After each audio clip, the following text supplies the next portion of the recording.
The fork slipped from Soo-jin's hand before anyone else moved. The sharp metallic sound echoed across the long marble brunch table like a gunshot. Nobody spoke. Not the bodyguards standing beside the walls. Not Tae-Joon's mother seated near the centerpiece candles.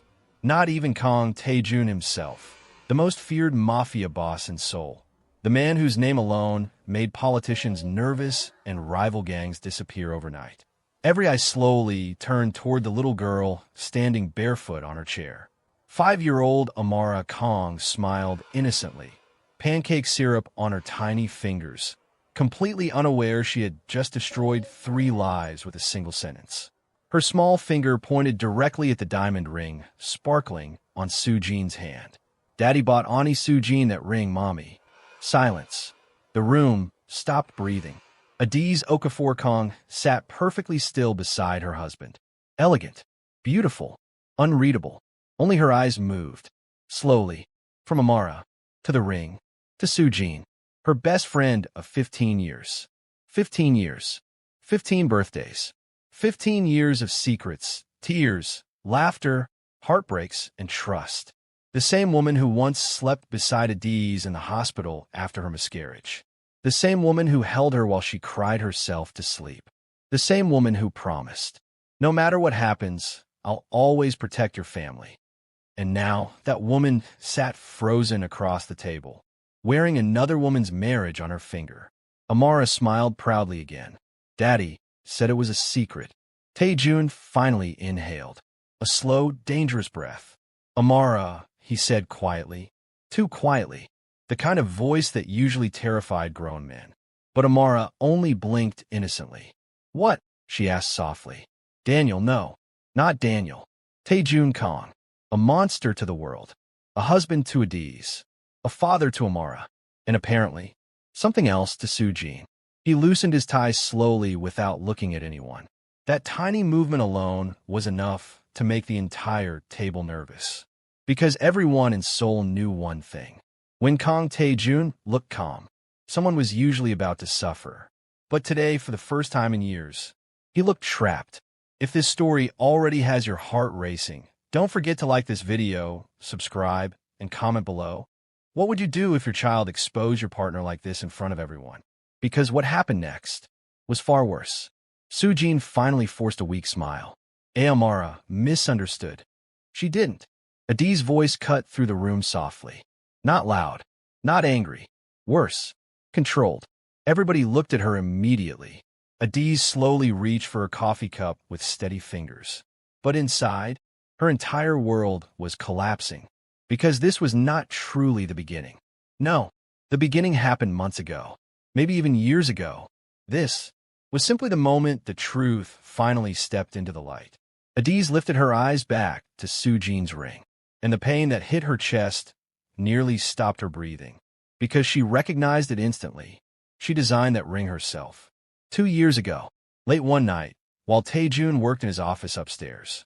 She had drawn it absent-mindedly into her journal while smiling to herself. A future anniversary ring. Something symbolic. Simple. Elegant.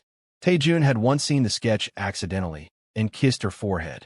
One day, he told her softly, "I'll put something even more beautiful on your hand." But now, that promise sat on Soo-jin's finger. Adaeze's stomach tightened violently. Across the table, Tae-Joon's mother looked between the 3 of them nervously. "Tae-Joon," she whispered carefully. But he ignored her. His eyes remained fixed on Adaeze, watching, waiting, almost cautiously. And that frightened Soo-jin more than anything else. Because Adaeze wasn't reacting. She wasn't crying, wasn't screaming, wasn't throwing plates. Nothing. She simply stared at the ring as if trying to understand how betrayal could look so beautiful. Then suddenly, Adaeze smiled. A small smile. Soft, polite, terrifying. "Soo-jin," she said gently, "let me see it." Soo-jin's face lost color instantly. "Adaeze." The ring. The entire table became tense. Even the bodyguards exchanged glances. Slowly, hesitantly, Soo-jin removed the ring from her finger. Adaeze collected it carefully into her palm, and the moment her skin touched it, something inside her broke quietly. Because engraved inside the band were the words, "Forever yours." The exact words Tae-Joon whispered to her on their wedding night. For 7 years, Adaeze loved this man with everything she had. She left Nigeria for him, left Amara, left her family, left her successful fashion business, left her entire life behind. Because Tae-Joon looked at her once like she was the only soft thing left in his violent world. And she believed him. God, she believed him completely. Flashbacks hit her mercilessly. Tae-Joon carrying her wedding heels after the ceremony because her feet hurt. Tae-Joon kneeling beside her hospital bed after Amara's birth, crying quietly while kissing their daughter's tiny hands. Tae-Joon pulling her close one rainy night, whispering, "No matter how dark my life becomes, you are my home." Lies, or maybe worse, truths that expired. Adaeze placed the ring gently back onto the table, then finally looked at her husband directly. "When?" she asked softly. 3 seconds passed. 4, 5. Tae-Joon said nothing. That silence answered everything. Soo-jin began crying first. "Adaeze, please listen to me." "No." Adaeze's voice remained calm. Still calm.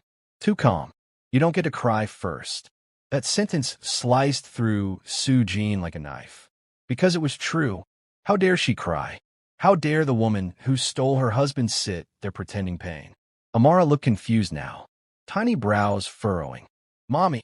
Adaeze immediately turned toward her daughter with a gentleness that nearly shattered the room. "It's okay, baby." But it wasn't okay. Not even close.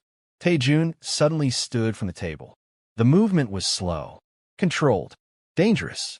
Several family members instinctively lowered their eyes. That was the effect Tae-Joon had on people. Fear entered rooms before he did. But Adaeze no longer felt fear, only devastation. "I'll handle this privately," Tae-Joon said coldly. Privately. That word hit Adaeze harder than the affair itself. Because even now, he was protecting Soo-jin, not her. Her throat tightened painfully. Soo-jin wiped tears from her face shakily. "Tae-Joon, enough." His voice turned sharp instantly. Soo-jin flinched. So did half the table. But Adaeze noticed something terrifying. He sounded angry, not guilty. And suddenly, for the first time all morning, a dark thought entered her mind. What if this wasn't new? What if everyone knew except her? Her eyes slowly moved around the table. Tae-Joon's mother couldn't look at her. Neither could his younger cousin. Even a housekeeper standing near the kitchen entrance looked uncomfortable. Oh God, her breathing became uneven. No, no, no, no. Please no. Not humiliation too. Not pity. Anything but pity. If this betrayal is already breaking your heart, comment below. Could you ever forgive both your husband and your best friend after this? And subscribe now, because the next revelation will destroy everything Adaeze thought she knew about her marriage. Because later that same night, she was going to hear a sentence that would make her wish the affair was the only betrayal. Rain hammered against the massive glass windows of the Kang mansion that night. The house felt colder than usual. Too quiet. Too careful. Adaeze stood alone inside her dressing room, staring at her reflection while slowly removing her earrings. Her hands were steady. That frightened her.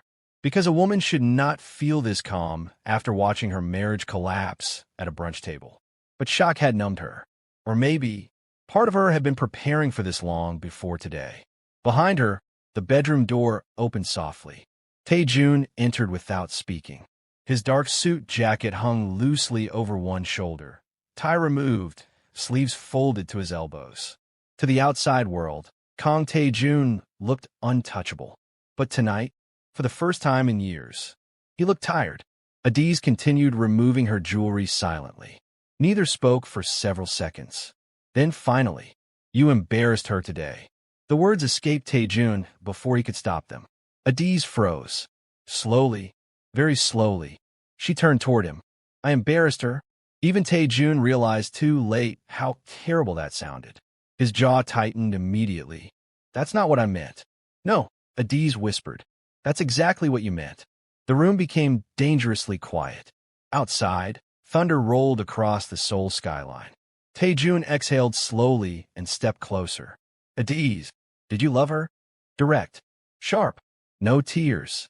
That question hit harder than screaming would have. Tae-Joon looked away briefly, and that tiny movement shattered something inside her. Because silence was confession. Oh my God. Her voice cracked for the first time. Finally. Pain. Real pain. She pressed trembling fingers against her mouth. You loved her. Tae-Joon stepped forward immediately. It's complicated. Adaeze laughed softly. A broken laugh. No, she whispered. Love is complicated. Betrayal is simple. That line hit Tae-Joon harder than she knew. Because despite everything, he still loved this woman desperately. Maybe that was the cruelest part of all. He had betrayed the only person who ever truly saw him as human. And now he was watching that trust die in her eyes. Adaeze, listen to me carefully, he said quietly. But she backed away instantly. Don't. Her voice became sharper now, more emotional. Don't stand there and speak to me calmly like this is business. Adaeze, was she sleeping with you when she held me after my miscarriage? Tae-Joon froze. And that silence, that horrible silence, answered her again. Adaeze shut her eyes immediately as if physically struck. Oh God. She turned away quickly before he could see tears finally spilling down her face. Not loud crying. Worse, silent heartbreak. The kind that suffocates quietly. For 7 years, she defended this man. When people called him dangerous, she defended him. When Korean tabloids painted him as a monster, she defended him. When his enemies feared him, she still chose him. Because she believed there was goodness inside him nobody else saw.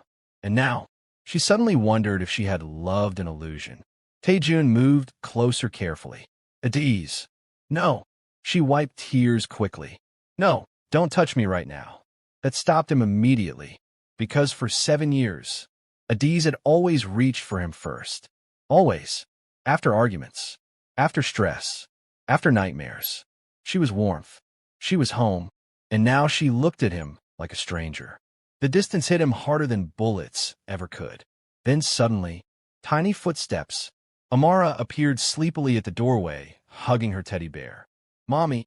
Both adults immediately changed expressions. Instinct. Protection. Pain hidden behind parenthood. Amara rubbed her eyes softly. Why are you crying? Adaeze quickly knelt and pulled her daughter into her arms. It's nothing, baby. But children always know. Amara looked between them carefully, then quietly asked, Are you and Daddy fighting because of Aunty Soo-jin? The room went still again. Tae-Joon shut his eyes briefly. Adaeze kissed Amara's forehead immediately. No matter what happens, she whispered emotionally, Mommy loves you so much, okay? Amara nodded slowly, then looked innocently toward Tae-Joon. Daddy said babies make people stay together. Everything stopped. Adaze's face slowly changed. What? Amara blinked innocently. At the office, she mumbled sleepily. Daddy and Aunty Soo-jin were talking about babies. Tae-Joon's expression darkened instantly. Amara, he said firmly. But it was too late. Adaeze slowly stood up. Every ounce of color disappeared from her face. Baby. The word barely escaped her lips. Tae-Joon moved immediately.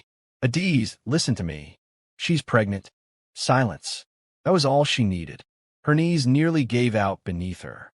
Pregnant. Her best friend was pregnant for her husband. The air suddenly felt too thin to breathe. Amara looked frightened now. Mommy. Adaeze forced herself to stay standing. Not in front of her daughter. Not yet. Tae-Joon stepped closer again. It's not what you think. For the first time all night, Adaeze looked furious. What exactly am I supposed to think? She snapped emotionally. Her voice finally broke apart. You slept with my best friend long enough to put a baby inside her, and I'm supposed to misunderstand something? Tae-Joon's jaw tightened. She means nothing to me. That sentence almost made Adaeze laugh from disbelief. She means nothing? Tears rolled harder down her cheeks now. You destroyed our marriage for someone who means nothing. That question hit brutally because even Tae-Joon had no answer. Amara suddenly started crying too. The tension frightened her. Mommy. Adaeze immediately gathered her daughter protectively. It's okay, baby. It's okay. But her own voice sounded shattered. Tae-Joon watched helplessly as his family emotionally slipped through his fingers in real time. And for the first time in years, the feared Mafia boss looked powerless. If this betrayal is hurting you already, hit the like button now and comment below. Should Adaeze leave immediately, or should she stay and uncover the full truth first? Because what Adaeze discovers next will make Soojin's betrayal even more terrifying. Hours later, after finally putting Amara back to sleep, Adaeze wandered downstairs, unable to breathe properly. The mansion was dark, silent, cold.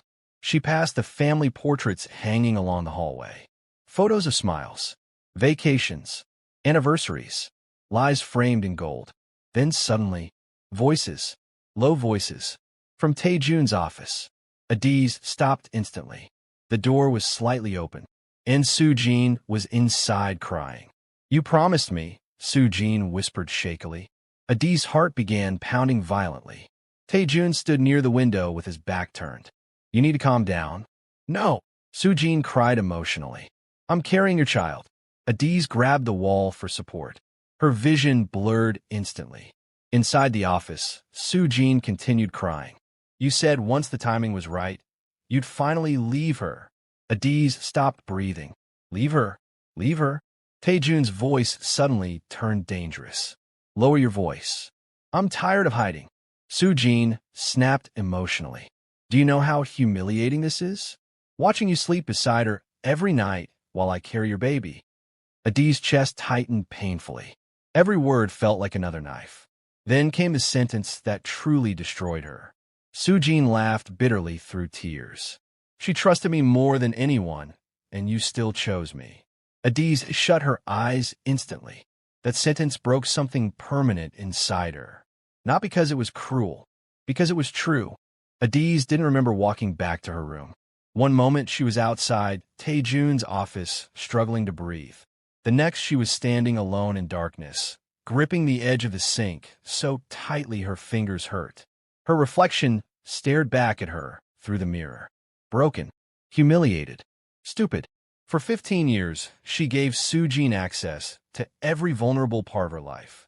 Every fear, every insecurity, every crack in her marriage. And Soojin memorized them all like instructions. A soft knock suddenly came from the bedroom door. Adaeze quickly wiped her face. Then another knock. Gentler this time. "Tae-Joon said you haven't eaten." "Soojin." Adaeze's stomach turned instantly. The audacity. For several seconds, she said nothing, then slowly opened the door. Soojin stood there holding a tray of untouched food with trembling hands. Her eyes were swollen from crying. But Adaeze felt no sympathy anymore, only disgust. "How long?" Adaeze asked quietly. Soojin lowered her eyes immediately. "Adaeze, how long?" Silence. Then finally, "Almost a year." Adaeze's heart physically hurt. 1 year. 1 entire year. Birthday dinners. Family vacations. Hospital visits. Movie nights with Amara. All fake. All poisoned. Adaeze stared at her best friend carefully. "You ate at my table every week." Soojin began crying again. It wasn't supposed to happen like this. That sentence ignited something dark inside Adaeze. Then how was it supposed to happen? Her voice rose sharply for the first time. "You plan to marry him after destroying me quietly?" "No." "Then explain it to me."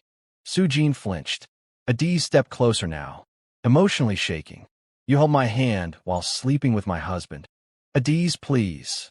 "You watched me cry over my marriage while carrying his child." Soojin finally snapped emotionally too. "Because he loved me." The room went silent instantly. Even Soojin looked shocked, she said out loud. Adaeze stared at her without blinking. And for the first time, she finally saw the truth. Not guilt, not shame, possession. Soojin wasn't sorry for the affair. She was angry she remained second place. That realization chilled Adaeze completely. Soojin's tears continued falling. "You don't understand what it's like watching someone else live the life you wanted." Adaeze frowned slowly. "What?" Soojin laughed bitterly through tears. "You think I didn't notice? The way he looked at you? The way he protected you? The way he softened only for you?" Adaeze's breathing slowed. Something about Soojin's tone felt deeply wrong now. Obsessive. Dangerous. "You had everything," Soojin whispered emotionally. "The love, the family, the daughter, the home. Then came the sentence that made Adaeze's blood run cold. And you didn't even realize how lucky you were. Suddenly, memories began rearranging themselves violently inside Adaeze's mind. Soo-jin asking detailed questions about Tae-Joon years ago. Soo-jin buying the same perfume as her. Soo-jin changing her wardrobe style. Soo-jin copying her hairstyles. At first it looked harmless, friendly. Now it felt horrifying. "You copied me," Adaeze whispered. Soo-jin looked away. "Oh God." Adaeze stepped backward slowly. "You weren't just sleeping with my husband." Her voice became quieter. "Terrified. You wanted my life." Soo-jin finally looked at her directly, and the expression in her eyes terrified Adaeze more than tears ever could. Because it wasn't love. It was envy rotting into obsession. "You think I enjoyed watching him choose you first every single time?" Soo-jin whispered bitterly. "Do you know what that does to a person?" Adaeze stared at her in disbelief. This woman had sat beside her for years pretending friendship while secretly competing with her emotionally. That kind of betrayal felt evil. Then suddenly, Amara's tiny voice echoed faintly from upstairs. "Mommy." Both women froze. Adaeze immediately moved toward the door. But Soo-jin grabbed her wrist suddenly. "Adaeze, wait." Adaeze looked down slowly at the hand touching her, and something changed inside her completely. Coldness. Real coldness. "Take your hand off me." Soo-jin released her immediately. For the first time since childhood, Adaeze truly hated someone. Not because Soo-jin stole Tae-Joon, but because she pretended to love her while doing it. That level of deception felt monstrous. Upstairs, Amara stood sleepily in the hallway rubbing her eyes. "Mommy." Adaeze instantly softened again. She hurried over and carried her daughter gently. "I'm here, baby." Amara wrapped tiny arms around her neck tightly. "Are you leaving?" That question nearly destroyed her again. Children always know. Adaeze kissed her forehead carefully. "No one is leaving tonight." But deep inside, she no longer knew if that was true. Behind them, Tae-Joon appeared at the end of the hallway. His expression darkened immediately when he saw Soo-jin standing near the bedroom. "What are you doing here?" Soo-jin looked emotional again. "I just wanted to talk. I told you to stay downstairs." Cold, sharp, dangerous. The old Tae-Joon was back. The feared Mafia boss, not the conflicted husband. Amara buried her face into Adaeze's shoulder nervously. Even children sensed his darkness sometimes. Soo-jin looked hurt instantly. "You don't have to speak to me like that." Tae-Joon's eyes hardened. "Go home." That sentence stunned everyone, including Soo-jin. "You're sending me away? Now?" Soo-jin stared at him in disbelief. "You were just in my bed yesterday." Adaeze shut her eyes instantly. Another knife. Tae-Joon's jaw tightened dangerously. "Enough." But Soo-jin looked emotionally unstable now. "You think you can just throw me away after everything?" Adaeze slowly opened her eyes again. Something felt wrong. Very wrong. Soo-jin looked less like a mistress now, and more like someone unraveling. "You said you loved me," Soo-jin whispered shakily. Tae-Joon said nothing, and that silence enraged her instantly. "You liar." She suddenly pointed at Adaeze emotionally. "You only stayed because she makes you feel clean." The hallway went dead silent. Tae-Joon's expression darkened instantly. "Soo-jin." "No," she snapped hysterically. "Tell her the truth." Adaeze's heart began pounding again. "Truth? What truth?" Soo-jin laughed through tears. "You think your husband stayed loyal because he loved you more?" Tae-Joon stepped forward dangerously. "Stop talking." But Soo-jin was spiraling now. "No, she deserves to know." Adaeze felt sick suddenly. Tae-Joon grabbed Soo-jin's arm sharply. "That's enough." But Soo-jin ripped away from him emotionally, then finally screamed the sentence that changed everything. "He only married you because his enemies were trying to kill him." Silence. Adaeze stopped breathing. "What?" Soo-jin pointed at Tae-Joon with shaking fingers. "Your marriage was supposed to be temporary." The world tilted beneath Adaeze's feet. Tae-Joon's face became unreadable instantly. Too unreadable, which terrified her more. Soo-jin laughed bitterly again. "You were protection. That's all." Adaeze slowly looked toward her husband. "Please no." Please tell me she's lying. But Tae-Joon's silence destroyed her completely. Because for the third time tonight, silence was confession. If this revelation shocked you, comment below right now. Do you think Tae-Joon ever truly loved Adaeze? Or was she just part of a Mafia arrangement from the beginning? And subscribe now, because the next truth will completely change how you see this marriage. Adaeze could not feel her legs anymore. The hallway blurred around her as Soo-jin's words echoed violently inside her head. Your marriage was supposed to be temporary. Temporary. 7 years. A child. A whole life. Temporary? Amara shifted nervously in her arms. Mommy. Adaeze looked down at her daughter's frightened little face and forced herself not to collapse. Not here. Not in front of her child. Tae-Joon finally spoke. Soo-jin, leave. His voice had become deadly calm again. The kind of calm that usually came before bloodshed. But Soo-jin looked past fear now. Years of obsession, jealousy, and emotional desperation had finally exploded open. She deserves the truth. Soo-jin cried. You let her build her whole life around you while hiding everything. Tae-Joon stepped closer slowly. Leave.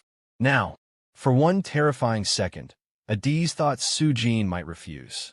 But then Soo-jin looked at him carefully, and something inside her seemed to break.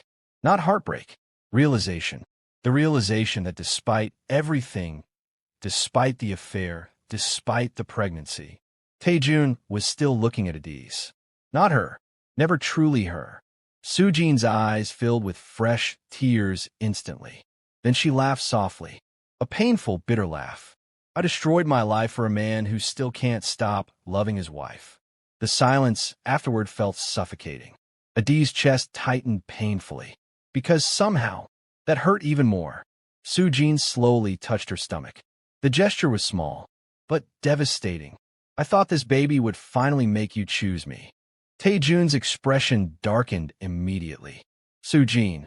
But even now, she whispered emotionally, you're still protecting her first. Adaeze finally found her voice. Barely. What does she mean? Neither answered immediately. That's silence again. Always silence.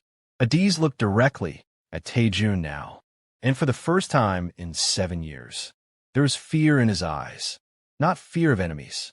Not fear of rival gangs. Fear of losing her completely. Adaeze. No, her voice cracked violently. You answer me right now. Amara clung tighter to her mother.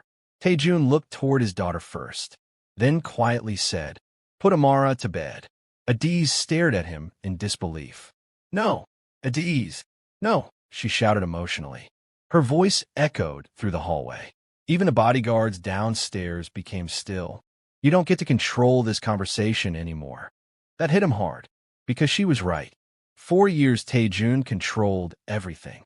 Fear, violence, power, information. But trust? Trust was the one thing he destroyed with his own hands. Amara began crying softly now. Mommy.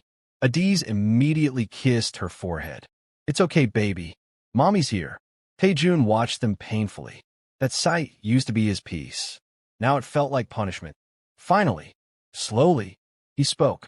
7 years ago, he said quietly, my enemies were hunting everyone connected to me. Adaeze's breathing slowed. Tae-Joon continued. They planned to use my future wife against me. Soo-jin looked away bitterly. So my advisors arranged several possible marriages for political protection. Adaeze's stomach turned. Possible marriages? Like business contracts?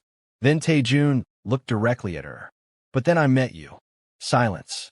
Real silence this time. Not avoidance. Not guilt. Memory. I was supposed to stay away from you, he admitted softly. But I couldn't. Adaeze's eyes filled slowly. Because despite everything, part of her still remembered the man who once loved her gently.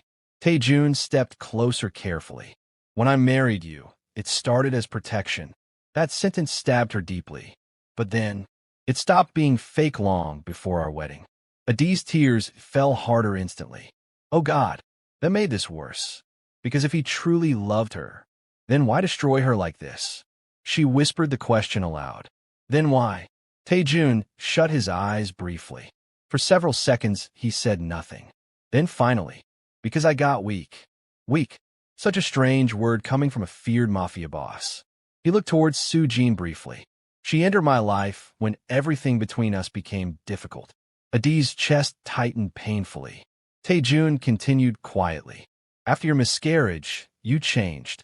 Pain crossed Adaeze's face instantly. And you changed too, she whispered. His jaw tightened. Because that was true. After the miscarriage, Adaeze became emotionally withdrawn. Tae-Joon buried himself in violence and work. Grief built distance between them slowly. And Soo-jin stepped into that crack. Patiently, carefully, like poison entering a wound. She listened. Tae-Joon admitted quietly. She studied us. Adaeze corrected painfully. That sentence hit everyone. Because now they all understood.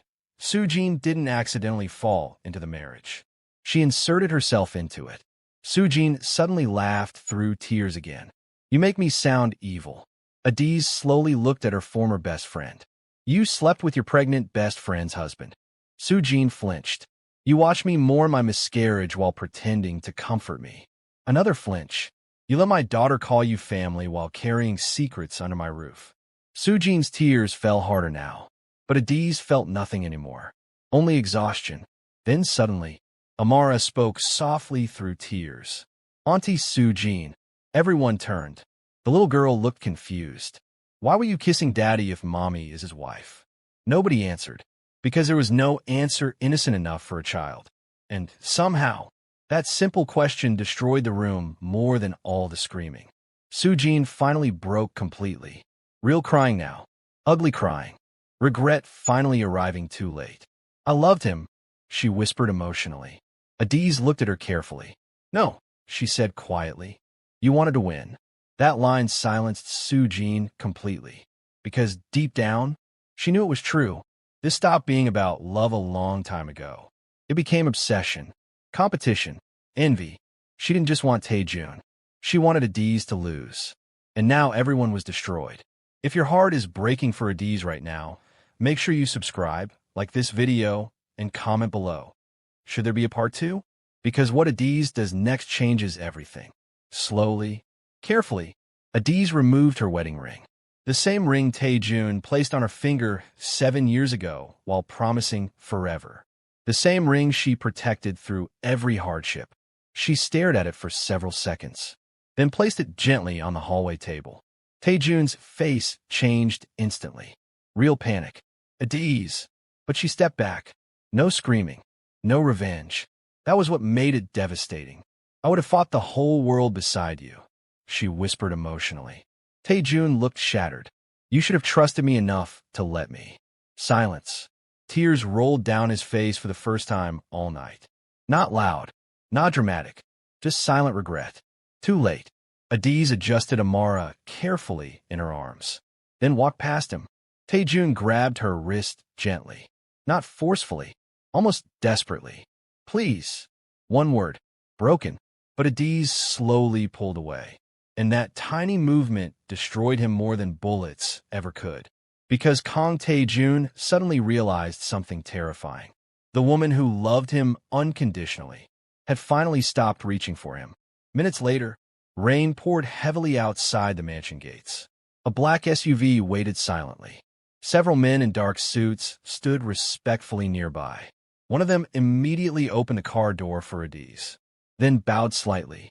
Madam Okafor, he said carefully, your father sent us. Tae-Joon stopped walking. His expression changed instantly, because he recognized those men. Nigerian syndicate security. Powerful, dangerous, old money, old influence. And suddenly, the feared Korean mafia boss realized something horrifying. His wife had never truly been powerless. Adaeze looked back at him one final time through the rain. Pain, love, betrayal. Everything still existed in her eyes, which somehow made it worse. Then she entered the SUV holding Amara close. The car door shut, and Tae-Joon stood in the rain, watching the only woman he ever truly loved disappear into darkness. This story is not over, because in part 2, Tae-Joon discovers a shocking secret about Adaeze's family, and Soo-jin's pregnancy may not be what it seems. Subscribe now so you don't miss the continuation.